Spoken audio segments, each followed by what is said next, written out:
I paid $50,000 for a luxury family vacation. At dinner, my uncle raised a glass and said, "You've always been a failure until we carried you." My father smirked. My mother kept cutting her steak. They laughed until I made a toast. By the end of the night, dinner didn't taste so good anymore. Hey everyone. Before we dive in, I have a quick favor to ask. If you enjoy content like this, please hit the subscribe button. It's free, supports the channel, and ensures you never miss out on amazing videos. Alright, let's get started. You've always been a failure until we carried you. Uncle David's voice rang out over the clinking glasses, loud and confident like he just said something clever. A few people laughed, not because it was funny, but because that's what they always did. My father irked into his wine. My mother just kept cutting her steak like she didn't hear a thing. I sat there swirling my drink, staring at the people around this long, expensive dining table. Every single one of them was enjoying the vacation I paid for. $50,000 flights, private chef, oceanfront villa, everything. And yet somehow, I was still the loser, because I didn't follow their plan. I wasn't the golden child like my brother Matt, who took over the family business. I wasn't a perfect daughter like Olivia, who married a rich lawyer and threw charity galas for show. I was the black sheep, the one who dropped out of law school, the one who chose to work with septic tanks instead of sitting in an office, the one who started a dirty business instead of a respectable one. Duke of Drains, Matt once called me at a Christmas dinner, thinking he was the funniest guy in the world. Captain of the cesspools, Uncle David had added. At least someone in the family knows how to clean up a mess. I had shot back, earning a few gasps. But that's the thing. They laughed, they mocked, they made jokes about how embarrassing it must be that I made my living pumping out septic tanks and hauling waste. Yet they never asked how much I actually made. They never bothered to check the numbers when I started signing city contracts, never noticed when I expanded to industrial clients, never realized that dirty money paid for this whole vacation. I exhaled slowly, feeling the usual anger creep in, the kind I always swallowed down, the kind I let slide off my shoulder because family is family, right? Nah, not this time. I stood up, raising my glass, a toast. Everyone turned. A few eyebrows lifted. I never made toasts to family. I started keeping my voice light to the people who always remind me where I came from. A few chuckles. Matt leaned back in his chair smirking. He thought I was playing along. I smiled and said, "For paying for this entire trip." Silence. Uncle David's grin faded. My mother finally looked up. My father's fingers tightened around his glass. $50,000, I continued, swirling my drink. For the villa, the food, the endless bottles of wine you've all been enjoying. I took a sip, letting the words sink in. "So cheers," I said, lifting my glass higher, to the failure who somehow managed to pay for everything with clean money from a dirty job. Dead silence. Matt looked like he'd swallowed a lemon. Olivia let out a nervous laugh. "Oh, come on, David, it's just a joke." "Yeah, Uncle David," David muttered, "just a joke." I looked at him and smiled. Funny, I don't hear anyone laughing. I downed the rest of my drink and sat back down. Dinner suddenly didn't taste so good for them anymore. I leaned back in my chair, waiting for someone to speak. But they didn't. My father cleared his throat like he was about to say something wise, but instead he just swirled his wine. Uncle David stared at the table as if he had just noticed the pattern on the tablecloth. My mother acted like none of this concerned her. But I saw it. I saw the way the truth was gnawing at them. "What's wrong?" I raised an eyebrow. "Is the truth hard to swallow? Or is it just difficult to admit that this failure paid for all of this?" "It's not about the money," my brother Matt finally spoke, setting down his fork. "It's about status." I laughed. "Oh, really? And tell me, does status pay the bills?" Now Matt frowned, but quickly regained his usual confidence. "Don't be so simple-minded, brother," he said, straightening his posture. "We're building something bigger than just making money. The family business is about prestige, tradition, influence. You wouldn't understand that because you chose, well, you know." I drummed my fingers on the table. "Yeah, let's talk about that. About your prestigious business, the one that, if I'm not mistaken, is barely staying afloat." The flicker of tension across Matt's face was satisfying. "Tell me, who paid for last year's corporate losses?" I tilted my head. "Oh right, Dad had to take out another loan. And what about Olivia's little boutique? Still in the red, isn't it?" Yet somehow, I'm the one being laughed at when I'm the only one at this table who can afford to take the whole family on a vacation without begging for an extension from the bank. Matt's jaw tightened. "That's not the point," he snapped. "There's more to life than just making money. It's about respect, influence, being part of something bigger." I smirked. "Right. So let me get this straight. If you struggle and barely make ends meet, it's building a legacy. But if I actually succeed in my field, I'm still a joke because my work isn't glamorous enough for you." Ma clenched his teeth. "Money isn't everything." I picked up my glass and took a slow sip. "Tell that to the waiter when the bill comes." Silence. Because no matter how much they talked about status, when it came down to it, I was the only one keeping this family's luxurious lifestyle running, and they knew it. Silence lingered over the table like a heavy fog, thick with everything they wanted to say, but couldn't or wouldn't. Matt clenched his jaw. Olivia avoided eye contact, suddenly fascinated by her wine glass. My father exhaled slowly through his nose, the way he did when he was trying not to lose his temper. And Uncle David? He just sat there, drumming his fingers against the table, still processing the fact that I had just thrown their entire idea of success back in their faces. Money isn't everything, Matt repeated, his voice tighter this time. I chuckled, shaking my head. Right. And yet for some reason, none of you could afford this trip. Funny how that works, huh? Olivia finally spoke, her tone overly sweet, the way she always got when she was trying to keep the peace. Look, no one's saying what you do isn't important. Oh, really? I raised an eyebrow. Because last I checked, every time my job came up in conversation, you all acted like I should be embarrassed. Like I should be ashamed of building something from the ground up just because it doesn't come with a fancy title or a corner office. Matt scoffed. Come on, it's not the same. What we do and what you do is bleed Dad dry while pretending you're a businessman. That shut him up for a moment. Nobody spoke. The only sound was the distant crash of waves against the shore outside the villa, the private chef, the endless bottles of imported wine. It all suddenly felt absurd. This entire trip, this whole facade of a family vacation was built on the illusion that we were still the same family we had been years ago. But we weren't. I wasn't. And they hated that. I exhaled through my nose and leaned forward, placing my elbows on the table. You know what really gets me? The hypocrisy. Matt rolled his eyes. Oh, here we go. I ignored him. You all love to talk about status and legacy and prestige, but when it comes down to it, none of you actually do anything. You sit around living off a name that means less and less every year, waiting for Dad to fix your problems, while looking down on me for actually working. Dad finally spoke, his voice calm but firm. That's enough. I turned to him, my expression unreadable. Is it because I'm just getting started? He exhaled, rubbing his temples. No one is doubting that you work hard, but there are certain expectations in this family, certain responsibilities. Responsibilities. I laughed bitterly. Like what? Pretending everything's fine while Matt's big business plans sink faster than a lead weight, covering for Olivia's terrible investments, smiling while you all pretend that without your help, I wouldn't have made it? Olivia flinched, her jaw tightened. That's not fair. Is it? Silence. I sighed and leaned back. You know what? Let's stop pretending. Let's just say it out loud. I spread my hands. You all think that no matter how much money I make, no matter how successful I become, I'll never really belong at this table because of what I do, because it's not respectable enough for you. No one disagreed. That was all the confirmation I needed. I took my time letting that reality sink in, then I picked up my glass, swirling the liquid inside before taking another sip. Well, here's a reality check for you. My voice was steady, cold. Prestige doesn't pay the bills. Status doesn't put food on the table. And respect, I let out a small chuckle. Respect means nothing if the people demanding it haven't earned it. Matt pushed back his chair abruptly, standing up. You think you're better than us, don't you? I met his eyes. No, I said, setting my glass down. I just know my worth, and it turns out it's a lot more than whatever title you keep chasing. He opened his mouth like he wanted to say something else. Maybe another insult, maybe a weak attempt to regain control of the conversation, but nothing came out. Instead, he just shook his head and stormed out onto the balcony, slamming the door behind him. I sighed, running a hand through my hair. You see, that's the difference between us. When things get uncomfortable, I stay. I deal with it. But you, I gestured toward the door, you run. Dad looked tired, older somehow. You don't have to do this. Do what? I gave a humorless smile. Speak the truth, his lips pressed into a thin line. You're still part of this family. I stared at him for a long moment, then I shook my head. No, I said simply, I'm your son, sure. But family doesn't treat you like this. I pushed back my chair and stood up. Where are you going? Olivia asked hesitantly. To enjoy the rest of my vacation. I turned to face them one last time, my expression unreadable. You're welcome, by the way. And with that, I walked out, leaving them to sit in the mess they had made. This time, I wasn't the one cleaning it up. I spent the next 2 days actually enjoying my vacation without the constant backhanded comments and judgmental stares. The villa finally felt like paradise. I swam in the infinity pool overlooking the ocean, took my morning coffee on the balcony in peace, and even treated myself to a private fishing trip for once. I wasn't just funding luxury, I was living it. But of course, the silence from my family didn't last. On the third evening, just as I was returning from a beachside dinner, I found my father waiting for me in the villa's lounge, a half-empty glass of whiskey in his hand. We need to talk, I sighed, tossing my sunglasses onto the table. Do we sit down? I didn't find. He exhaled, rubbing his temple. I'll just get to the point. The business is in trouble. I smirked. No kidding. This isn't a joke. Neither was my career, I said, but that never stopped you from laughing at it. His eyes flickered with irritation, but he held his composure. Look, I know we've had our differences, I scoffed. Differences? You mean the part where you and the rest of the family treated me like a second-class citizen because I wasn't sitting in some cushy office pretending to be important?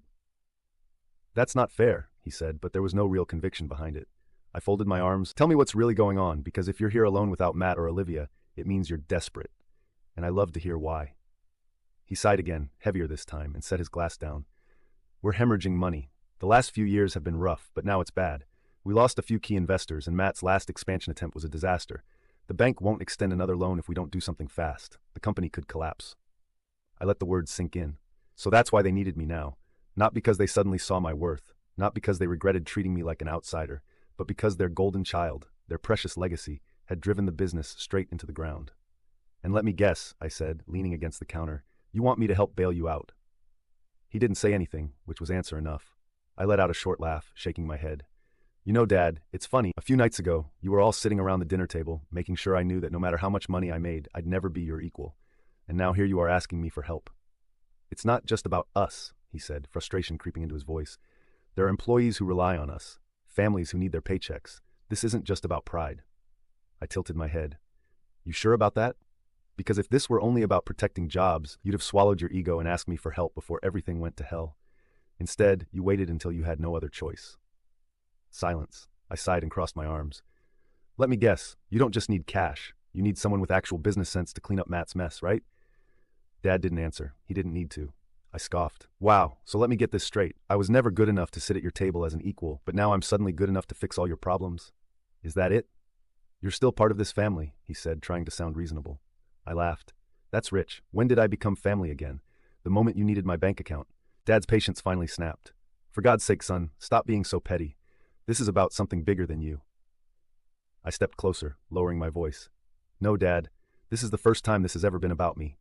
I grabbed my sunglasses off the table and turned toward the stairs. Where are you going? To get some sleep? I shot him a look over my shoulder. And just so we're clear, I'm not giving you a dime. His expression darkened. You're willing to let your own family fail? I smiled. No, I'm just finally willing to let you deal with your own consequences.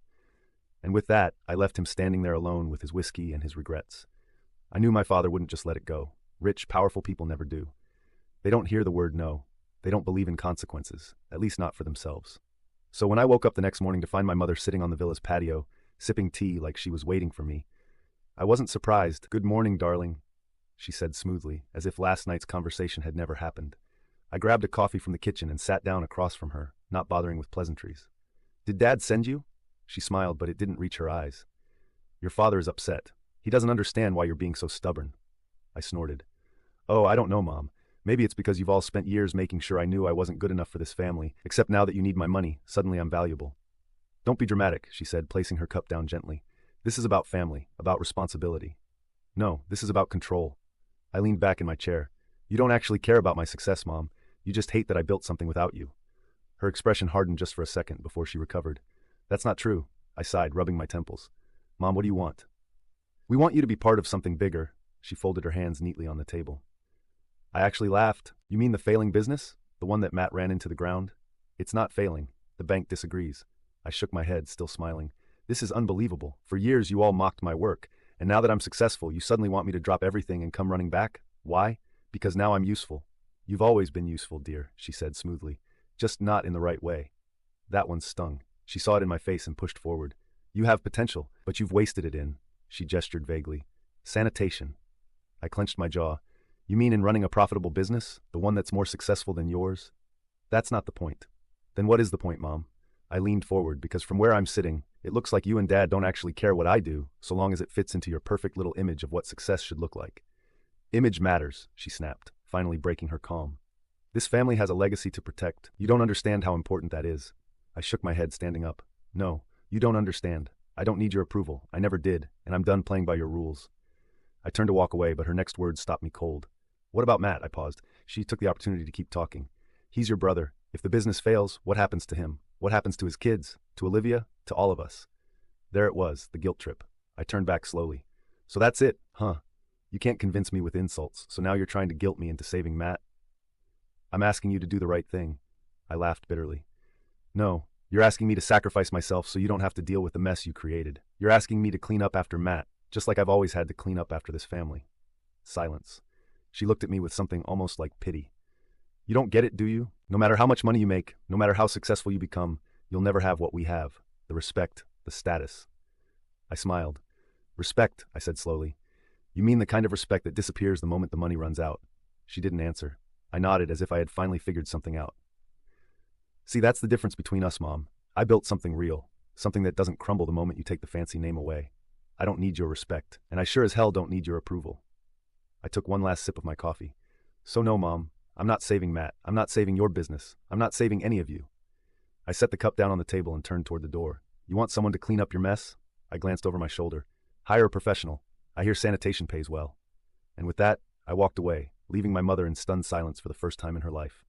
I should have known they wouldn't take no for an answer. The first sign came a few days later when I got a call from an old business associate, someone I hadn't spoken to in years. "Hey man, I just wanted to give you a heads up," he said cautiously. "Your name's been coming up in some weird conversations. Some people are saying your business isn't as legit as it looks." I exhaled through my nose. "Let me guess? My family?" "I didn't say that. You didn't have to. It was classic damage control. If they couldn't get me to help them willingly, they'd try to pressure me into it. They'd call my work low class. Spread rumors that I was just another guy with a truck and a pump, not a real entrepreneur. They'd use their social connections to turn people against me, to make sure I needed them. But they had underestimated one thing. I had spent my entire career dealing with messes, and I was good at cleaning them up. So when I found out they were hosting a charity gala that weekend, one filled with business elites, socialites, and the type of people they desperately needed to impress, I decided it was time to return the favor. I walked into that event in a perfectly tailored suit, looking every bit as successful as the people they wanted to impress. Heads turned as I stepped into the ballroom, my presence alone enough to make my mother's face drain of color. "What are you doing here?" Matt hissed, appearing at my side. I smiled. "Oh, didn't you hear? I'm networking." Before he could respond, I walked straight into the crowd, shaking hands, making conversation. Within minutes, it became clear they had not been expecting this. They had expected me to stay in my lane, to be the working-class embarrassment they could push around. They hadn't expected me to show up, to command attention, to talk business on their level. And then I made my final move. I waited until my father was mid-speech, thanking the donors and talking about legacy, before I spoke up. "Speaking of legacy," I said, my voice carrying through the hall, "I just signed a new contract, one that's going to change the waste management industry in the city." People turned. Some looked intrigued, others, my family, looked horrified. I smiled. "In fact, my company just secured a deal with the city government. We'll be handling sanitation for several major districts, including industrial sites. It's one of the largest contracts in the industry this year." There was a beat of silence, then applause. People were impressed. Genuinely impressed. I saw investors whispering to each other, nodding. A few even approached me right then and there, congratulating me, asking for details. And that's when I saw it, the realization in my father's eyes. He had spent years telling himself that my business didn't matter, that I was less than them, that I would always be in their shadow. But now I had just eclipsed them in front of their entire world. My mother tried to salvage the moment, laughing lightly. "Oh, well, dear, you've always been hands-on." I turned to her, still smiling. "Yes, Mom, and that's why I build things while your business falls apart." Ma gritted her teeth. "You think one contract changes anything?" "No," I said easily, "but the fact that I don't need you does." And with that, I took a glass of champagne from a passing waiter, lifted it in a mock toast, and walked away. Because for the first time in my life, I had nothing left to prove. 1 year later, I sat in my office reviewing contracts when my assistant knocked. "Sir, your father is here to see you." I didn't react right away. I just let the words sit there, let them settle. "Should I tell him you're unavailable?" I glanced out the window of my high-rise office. The city stretched below me, a view that once would have seemed impossible, but now it was mine. I took a slow breath. "No, send him in." A minute later, my father walked in. He looked smaller, thinner. The weight of a failing business and a crumbling legacy had finally caught up to him. "You doing well?" he said, glancing around. I nodded. "I am." He hesitated, then finally spoke. "The business is failing. Matt's tried everything, Olivia too. But we can't hold it together anymore." I waited. "We need help." And there it was, the thing they had sworn would never happen. I let out a slow breath. "You spent years telling me I wasn't good enough, that I wasn't one of you, that my work wasn't respectable." He flinched. "And now you want me to save you." "It's not like that," he said quickly. "We're family." I leaned forward. "No, we're not." The words hit like a slap. "You don't mean that," he said quietly. I held his gaze. "Yes, I do." For the first time I saw it. Realization. He understood finally that I was gone, that he had pushed me away for too long, and there was no coming back. "I'm sorry," he said. "It's too late for everything." I studied him for a long moment, then I stood up, adjusting my suit. "I know." And then I walked him to the door. Because no matter how much they regretted it, no matter how much they wanted to undo the past, I was done cleaning up their messes. They had made their choice, and I had made mine.